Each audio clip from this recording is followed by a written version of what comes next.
All right, everybody, welcome to today's video. We're going to be talking here just about Lab 8, Taking Access Control. So as with previous labs, you can see here is the document, and we're not doing a whole lot with this one, quite a bit fewer questions as we move through Lab 8. This will be in coordination here with Lab 6 on Poplo.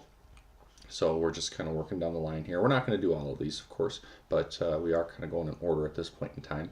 Lab 6 is Attacking Access Controls. So we have the three sections, and like previous labs, each section has a slightly different focus on what you're after. Again, I just want to stress, with all of these labs, you're not necessarily looking to demonstrate an exploitation or a way that you can take advantage of a vulnerability. Really just looking for you to be able to identify it, and then within a screen capture or a sentence or two, just kind of explain how you would go about doing that. If you want to try to do that, if you want to try to figure out how to exploit that, and that's good practice using burp and in the lab environment, then that's awesome. But I'm not really expecting it in any of the labs. So with this first one, and with most of these here, at least these first couple, what you're going to end up doing is you're going to have the ability to look at and log into the application with the username of admin and a password of admin. And you're really looking at comparing the two accounts. And so this isn't quite a black box approach to the application. You have access to the administrative functionality. You're going to go in, log in as the admin user, and map that out. And then you're going to be able to register an account and log in with a normal user and see if you can gain access to that administrative functionality. And so you can see here that these following four examples contain administrative functionality that is completely unprotected in different ways. So let's take a look at this first one. And again, we can log in with the username of admin and admin, password of admin, and we can see that when we log in, we would assume that what's different than the normal user is the fact that we have this link right here to the administrative page. Now, I've mentioned in probably some of the videos, and I just want to make sure I'm clear, that when I say view the source of the page, something that we did with those first couple labs, and that is to right click and view the page source.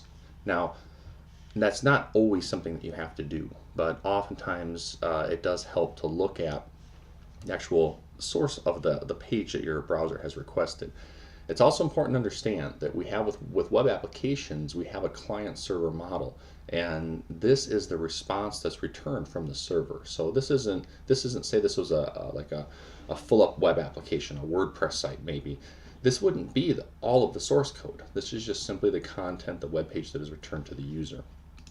So you can look there. In these examples, you don't have to do that, right? There's typically a rhythm with finding the problems within the sections, within the labs themselves, and they tend to flow or build on each other, but there isn't a set approach to every single one. You don't, like, for example, with each one, you don't start by simply viewing the source. That's not always the case. So you kind of have to identify what you're looking for and figure out your approach from here. Right now, we're trying to identify that administrative functionality, which we have. We have a link to admin. So if we follow that link, we're looking at things like the URL. So this is how we access that page, admin.ashx. We're looking at things like the pages that we can access. So show users.ashx. And we're wondering now what kind of controls the application is built in to prevent the non-administrative user from accessing these things. So if we go back to our home page and then we simply log out of the application, now we can register an account.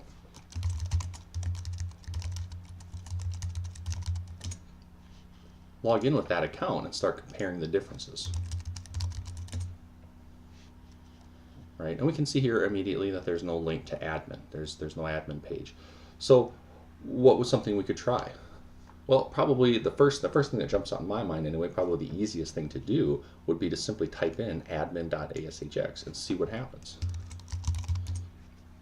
And in this case, there are absolutely no controls. So we get access to the application here. We could try other pages. Right? Maybe admin's protected, but if we went directly to show users, we'd have access to that, which of course we do. So these are the kind of things, the type of functionality that we're going to be looking for in these first sections, and just looking to do those first three. When it comes to the second method, or the second group here, we're looking at functionality in secure methods of access control. And so up here, it's completely unprotected. Down here, they're trying to protect it, but the application doesn't do a very good job. And so if we look at 2A and we log in with the username and password, oops, admin and admin, okay, same thing. We just want to do some discovery of the site. We want to explore, and in particular, we want to go to the administrative section. And if we click on that link, we see that this shows up in the query string, right? And so this looks like a pretty good indication that the access control is a query string parameter. It's the value admin, or the key admin with the value of true. And what we'd want to do now is to go in to create an account, log in with that non-administrative user, and see if this gives us access. And of course, if it does, then we found a bypass. So those are the kind of the approach to those. Just looking at doing A and B and 2, and then just A for number 3. So I'll leave that one alone for now. If you have any questions on these, let me know. The other thing I wanted to do then was just start walking through and reviewing some of our previous labs. So these moving forward, these videos will be introduction to the new lab and then review of a previous lab. And we'll get through most of these here. We'll go back a little ways, and that we'll take a look at lab 2, which is using automation. And I think for the most part, it looks like everybody has a pretty good handle on these first couple, so mapping the application, potentially extracting information. And so I just want to look at part 4 here, and that is the capture defenses, particularly because we didn't really talk about those in any of the videos. The reason I wanted to do that, it wasn't just bypassing capture defenses. It was more of trying to get us familiar with burp, using burp, looking at the client server model. Our browser sends a request, the server sends a response, and how can we manipulate portions of that to our benefit, looking at this as an attacker to the application. So if we look at this first one, the goal here is to get a message to post and then figure out a way that we could automate that. And again, we don't have to go through and actually demo unless you wanted to, but really just, let's think about if we were to write a script or we wanted to create an automated attack using intruder with burp, how could we do that? And if we can figure out, if we can guess this capture value, then we can do that. And so here we can see, if we just type in the value KGBGPE, it looks like, and submit, messages start showing up here. These were all a pretty good example of, right away jumping in and looking at the source. What I want to figure out is where is this capture coming from, and how is the application itself keeping track of it? Have they exposed any of that in the browser to the client so that I could potentially manipulate or guess or even see those values? So if we look at the source for this page, this one's, it's just right here. So we have the test is SUCDVQ. So if we were writing a script, what we could do is we could send a request to the application, receive our response, parse this value out very easily. We could do that and then submit that, and we could automate an attack. We could bypass this capture defense. This may seem a little silly, a little contrived that it's in here, but in reality, this stuff happens, it happens frequently enough, and that maybe I'm working on the functionality of the site, and I'm hard coding this like debug output into my application so that as I'm testing my implementation of capture on the client side, I can look at that value and make sure everything's working correctly. And I've got it working, and I push it out to production, and I forgot to remove this test. And so stuff like that does happen every now and again. So that one is relatively straightforward there.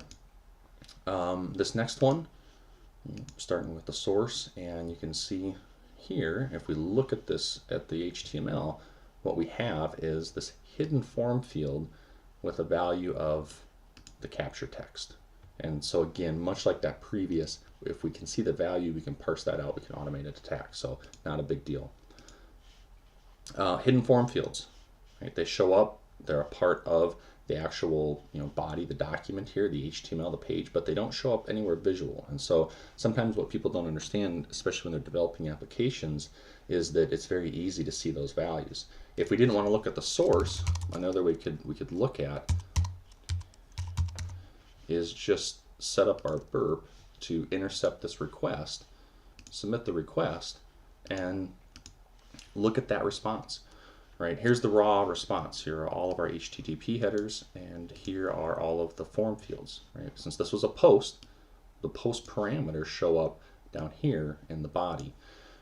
This is the raw, and sometimes when you get quite a bit of stuff going on here, it's a little bit easier to go to the parameters tab, or you just want to look at the headers tab. Pulls that out for you, makes it a little bit easier to see. But here we have the parameters, we have the names and the types. And so, maybe we're looking at a page where there is a lot more form fields or a lot more values. It could be a little bit easier to see here. But there's that value. We would see it. Hidden form fields, they are still a form field. And so when the application does a post or a GET request, they're going to show up here like those other form fields, those text fields that we have in this particular example. Okay, now with this next one,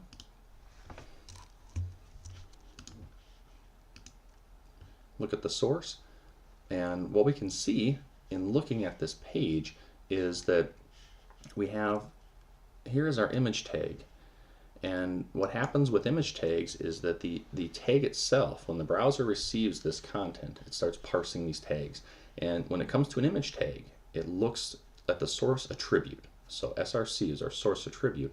It looks at that value, and this is normally an image, but all the browser does is generate a GET request for whatever is in here. And so if you put something like this, not an image, but an actual web page, or in this case a web handler, an ASHX service, then as long as it returns an image, it's going to display as an image. And so what the application is doing then is that it sends this back to the client. The client then, after the page is loaded, it makes a request for this image to the service to get an image using this key. And so we can see the key, this token, this value, this GUID. It doesn't really matter what this is. Every time that you see a value like this, it doesn't mean that it's encrypted or encoded. Sometimes it's just a way of representing a unique value. And that's the case here. That this hidden form field, this capture ID, this is how the application knows the text on that image. And so what we can do with this one is this is vulnerable to what's called a replay attack. And so we can, let's say that we solve this one. So I actually put in a valid response, and I'm going to turn on intercept just to grab that hidden form field, this token, this capture ID. It looks like a GUID, if you've ever heard of that, a GUID, a global unique identifier. It's relatively common to use those in .NET applications. Okay, so I'm going to copy this into my clipboard. I'm going to allow this intercept to go on, and I successfully submitted the message, so I solved that capture. Now I got a new message board request, I got a new capture image. If we inspected that token, that GUID, we'd see that I got a new value.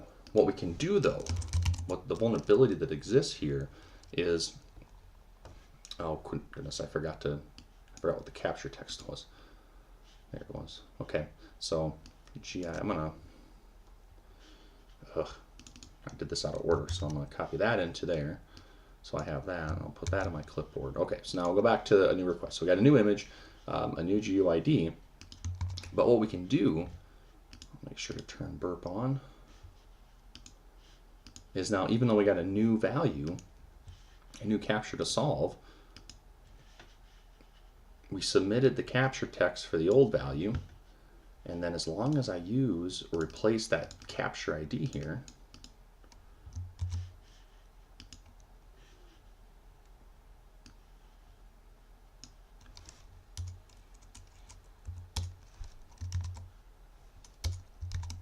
there we go.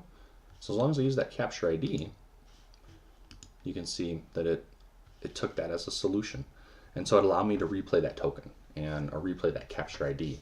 And so now it doesn't matter what the application does. I solved one. I can now use that ID and that text value, that GUID and that text value for all future requests.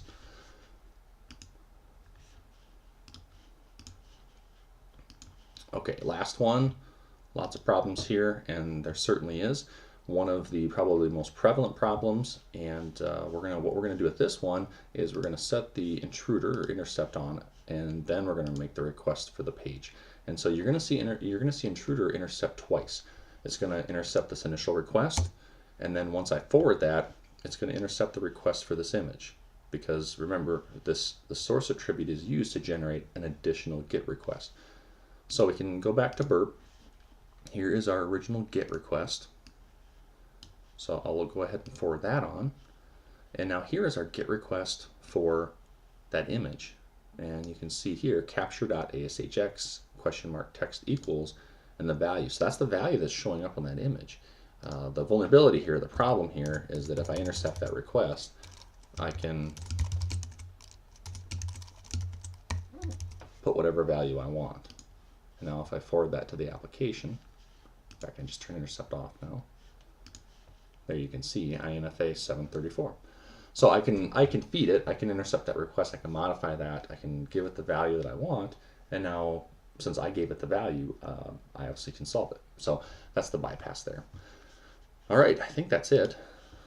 Looks like it is. So that was an introduction to Lab 8 access controls. It was a review of Lab 4, which was looking at the automation. And so we'll, like as I mentioned, we'll continue to go through these. If there's any in particular that you want to have a review of sooner, let me know. I'd be more than happy to do that. But we will go through all of these, and we won't necessarily go through every single step in one. But we'll go through a good chunk of them. So, anyways, that's all I got for today. If you have any questions, let me know. Otherwise, I will talk to you in the next video. Thanks.